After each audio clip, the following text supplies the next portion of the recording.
I was born into what most people would call a proper family, but now I see that word very differently. My parents followed a strict set of rules about what they thought was respectable. Everything, what we said, wore, or did, had to meet their high standards of what they called decent behavior. My sister, Linda, was their ideal child. She knew exactly how to follow their rules and played along perfectly. She always said the right things, wore the right clothes, and even dated the right boy from the right family.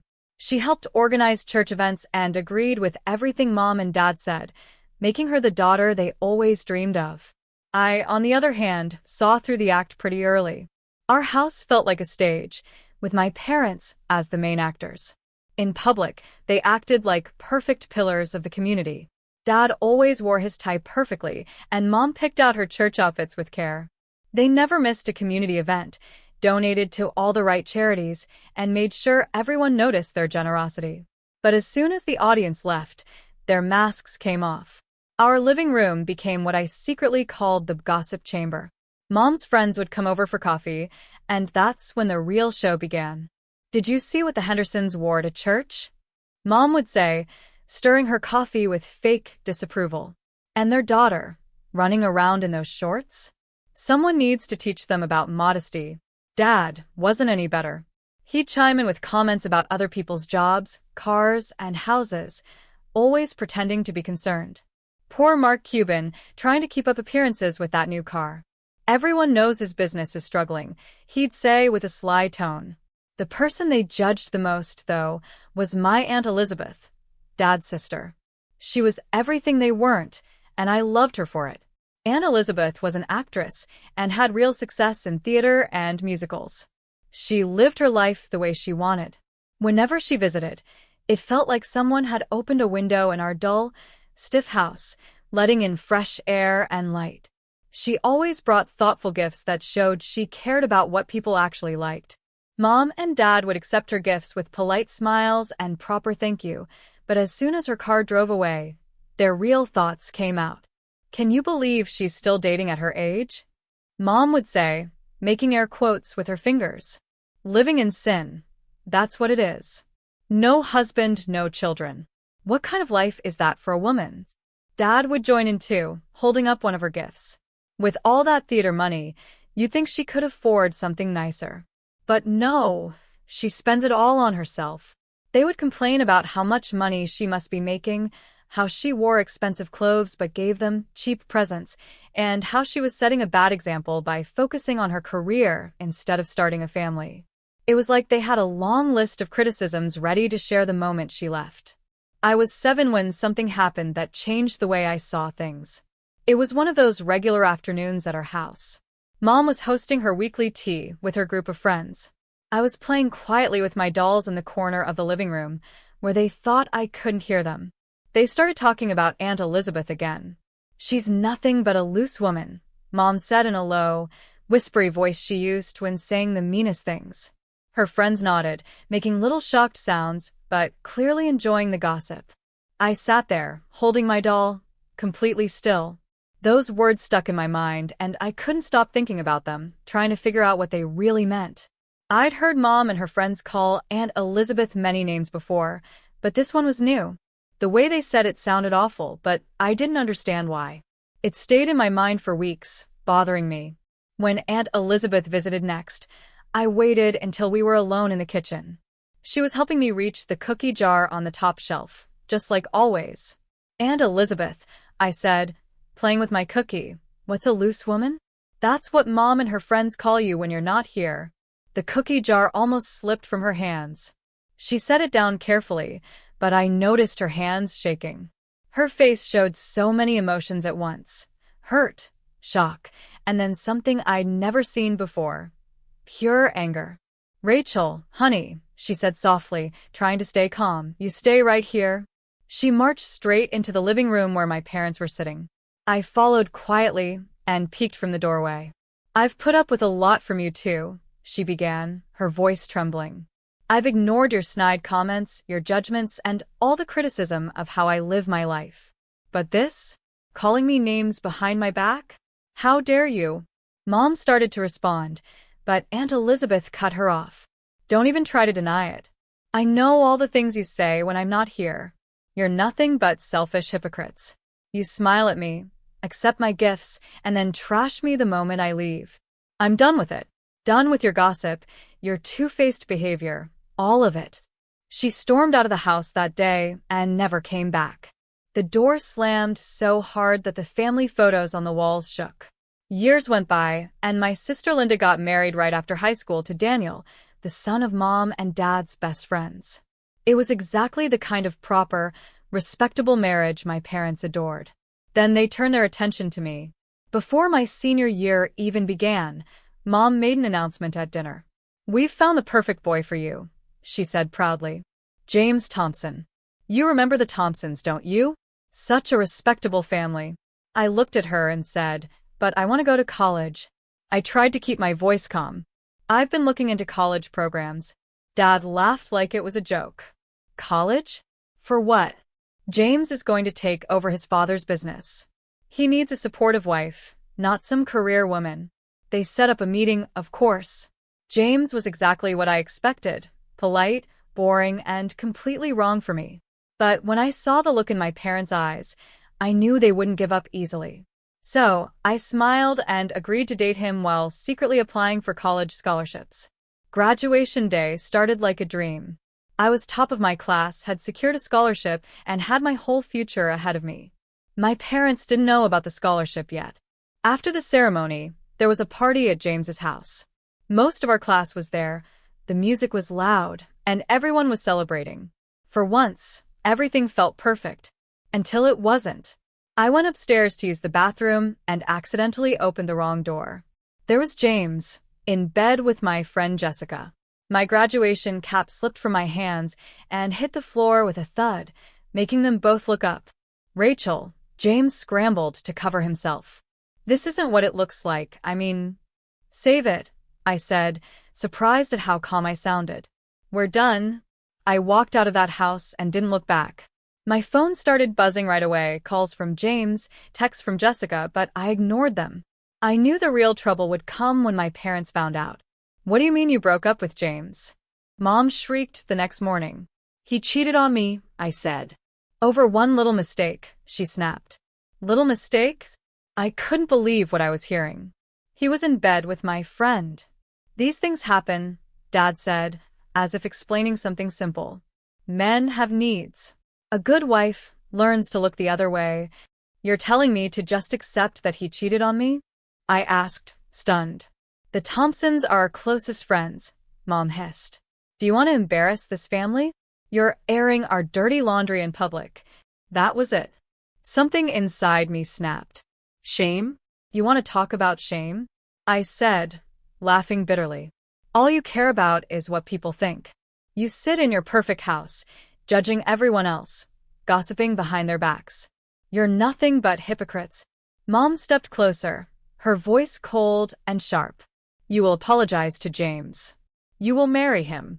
Or we will disown you." I took a deep breath. This was it, the moment I had been preparing for. "Actually, I won't," I said firmly. "I got a full scholarship to State University. I'm leaving for college in August." The silence was deafening. Mom's face went pale, and Dad's mouth opened and closed like a fish. "Get out," Dad roared.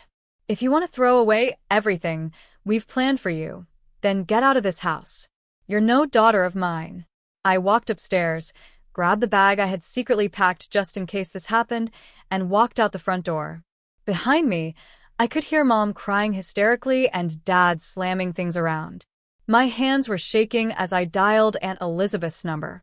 I hadn't spoken to her in years, but I'd always kept her number saved. She answered on the third ring.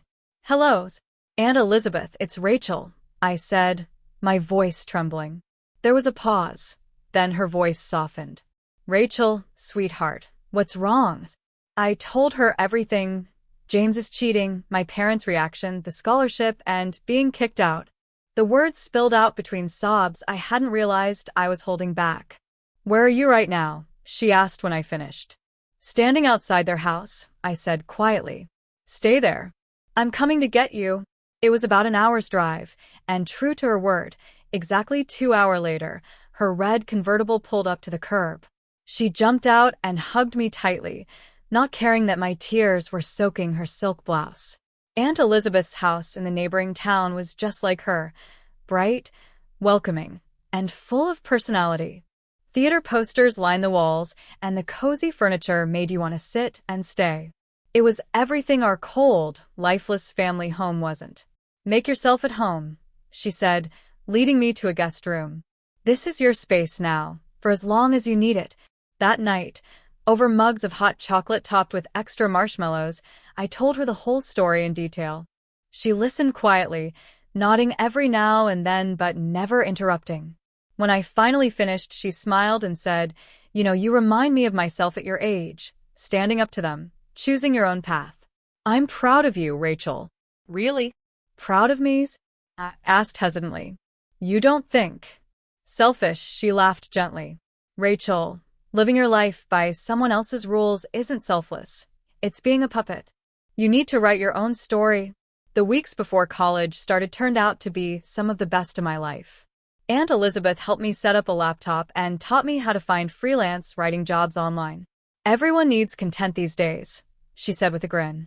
"Might as well make some money while you're waiting for school to start." I spent my days writing articles about everything from pet care to travel tips. Evenings were for watching old musicals or reading scripts together. She'd tell me stories from her theater days, and for the first time, I felt like I could truly be myself. When August came, Aunt Elizabeth drove me to college. She helped me carry my boxes to the dorm, arranged my desk just right, and even made my bed with new sheets she had bought for me. Before leaving, she hugged me and said, "This is your adventure. Make it count." I dove into my business management classes, determined to make her proud. We talked almost every day. She wanted to know all about my classes, roommates, and life on campus. My parents and Linda, though, radio silence.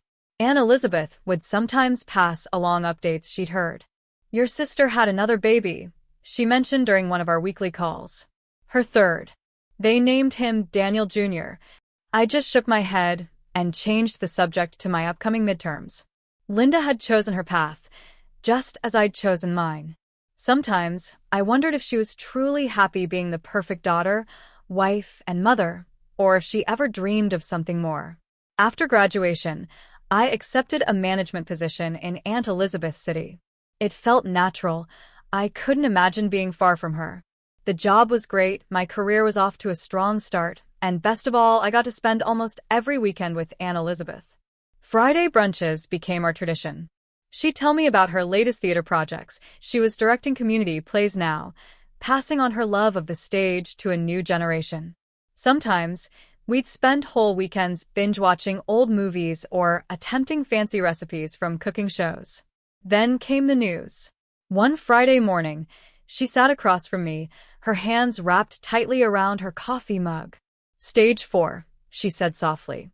"They say I have a few months, maybe less." I moved in with her that same day. Between work and taking care of her, the days blended together. We made the most of every moment. She insisted on teaching me her secret recipes, shared stories from her younger days, and made me promise to keep living boldly. She passed away quietly on a Saturday morning, holding my hand.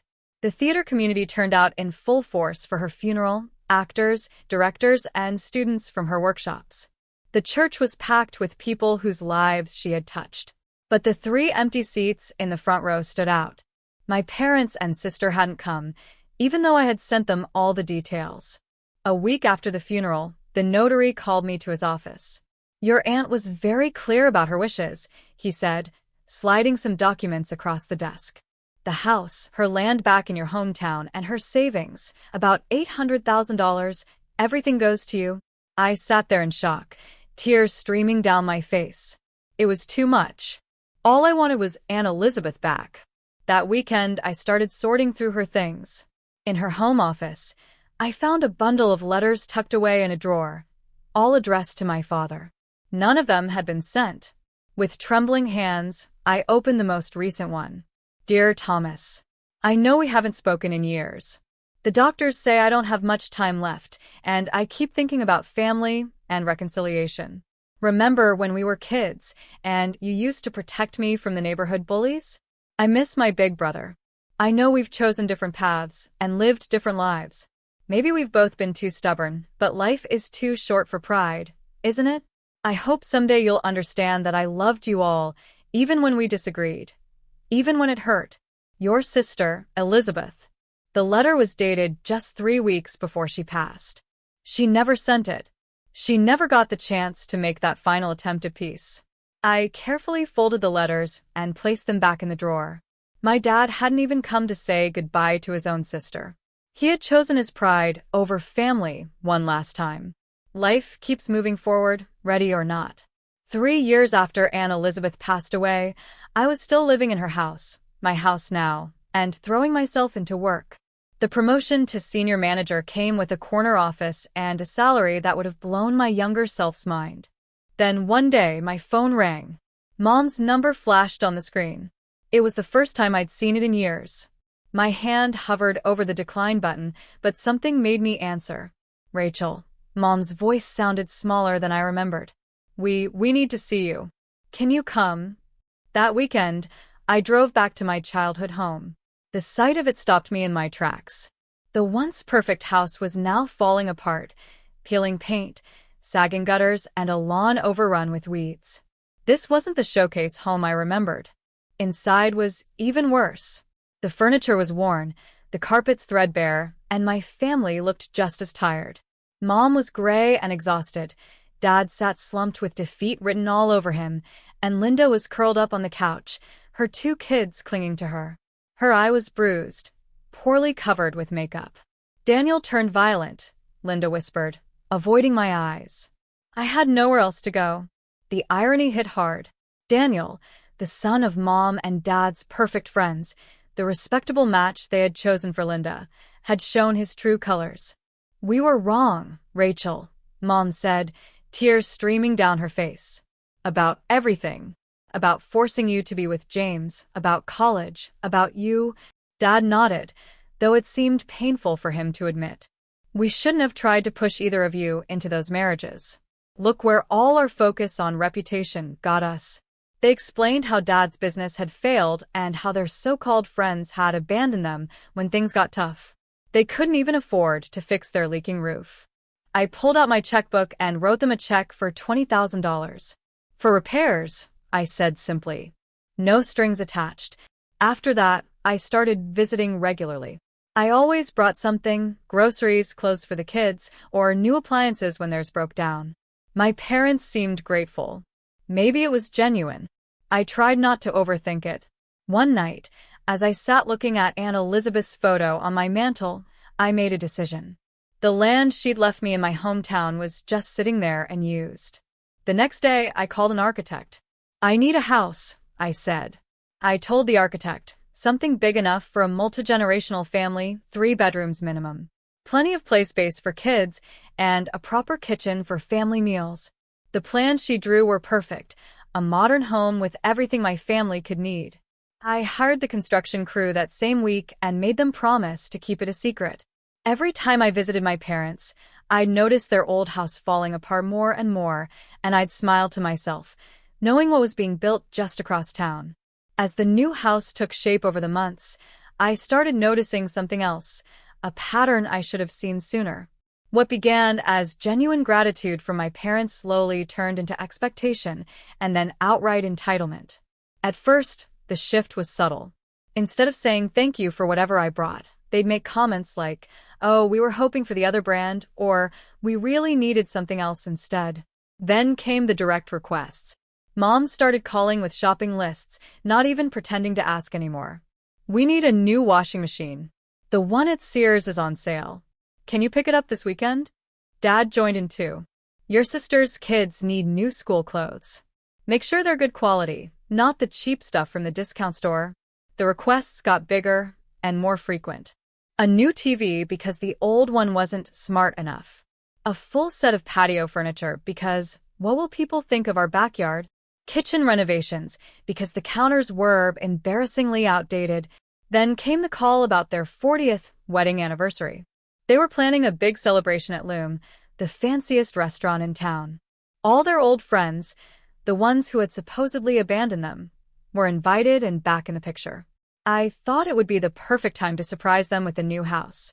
The construction was finished, the interior was decorated, and everything was ready for them to move in. But a week before the party, Mom called. "Rachel," she said, skipping any greeting, "your father and I have been talking.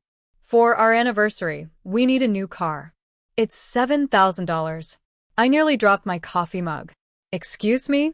"Well, we can't keep driving that old Toyota," she said matter-of-factly. "What will people think? And you're doing so well now. Surely you can afford it." "Mom," I said, stunned. "I already have a gift planned for you and Dad," I said, trying to stay calm. "What could possibly be more important than this?" Mom's voice turned sharp. "We're your parents. We sacrificed everything for you. The least you can do is make sure we have a decent car." Lumzone was exactly the kind of place my parents loved: crystal chandeliers, white tablecloths, and perfect for showing off to their social circle. I walked in carrying the house documents in a silver gift envelope, my heart racing despite the tension from Mom's recent demand. The celebration was already in full swing. I spotted them right away. Mom in a new dress, probably bought with my money, and Dad smiling proudly at their gathered friends. Linda sat quietly with her kids. The old crowd was there too, the same people who had supposedly abandoned my parents during their hard times. Mom saw me first. Instead of her usual fake smile, her face hardened. She leaned over and whispered something to Dad, who turned to look at me with the same cold expression. Well, Mom said loudly, her voice carrying across the restaurant. "Look who decided to show up." I froze halfway to their table, feeling every eye in the room turn toward me. "Mom, Don't mom me," she snapped, standing up. "How dare you come here after refusing to help your own parents? After everything we sacrificed for you?" Dad joined in, his face red with anger. "We only asked for one thing. One simple thing, to make your mother happy on our anniversary. But no, you're too selfish. Too busy counting your money to care about your family." I stood there, stunned, as the room started to spin slightly. "Is this how you raised your daughter?" one of their friends asked, clearly enjoying the drama. "To disrespect her parents like this? She's no daughter of mine," Mom declared loudly. "A real daughter would have bought her parents the car they needed. Instead, she shows up here empty-handed to ruin our celebration." Empty-handed? I finally found my voice. My hands were shaking as I pulled out the envelope. "You want to know why I didn't buy you that car?" "We don't want to hear your excuses," Mom snapped. "Just leave. You're embarrassing us in front of our friends." I looked around the room. Their smug friends stared, enjoying the show. My sister avoided my eyes, her head down. My parents looked more concerned about their image than anything else. In that moment, I saw Aunt Elizabeth standing in our living room all those years ago, facing the same judgment, the same cruelty. "I spent the last year building you a house," I said, my voice steady and clear. "A beautiful 4-bedroom home on Aunt Elizabeth's land. Space for everyone, you, Dad, Linda, and the kids. I was going to surprise you today." The color drained from their faces. Mom's mouth opened and closed, but no words came out. "But now I see Aunt Elizabeth was right about you both. You haven't changed at all. You're still the same selfish, image-obsessed hypocrites who care more about impressing your friends than being decent people." I held up the envelope with the house documents and, slowly, tore it in half. The sound seemed to echo in the sudden silence. "The house is mine now. And so is my life. I'm done trying to buy your love." "Rachel, wait," Dad started, but I cut him off. "No. I watched you drive Aunt Elizabeth away with your cruelty. I watched you force me and Linda into loveless marriages because you cared more about appearances than our happiness. And now, I've watched you try to humiliate me in public because I wouldn't buy you an expensive car. I'm done watching." I dropped the torn envelope on the table. "Happy anniversary. I hope your reputation keeps you warm at night." With my head held high, I walked out, ignoring their calls behind me. My phone started ringing before I even reached my car. Then the text started, Mom, Dad, Linda, even their friends, all suddenly realizing what they had lost. I blocked them all. I never saw my parents again. Occasionally, I'd hear things through the grapevine about how they lost their house, how Linda struggled to raise her kids alone, how their friends abandoned them again when the money ran out. But those weren't my stories anymore.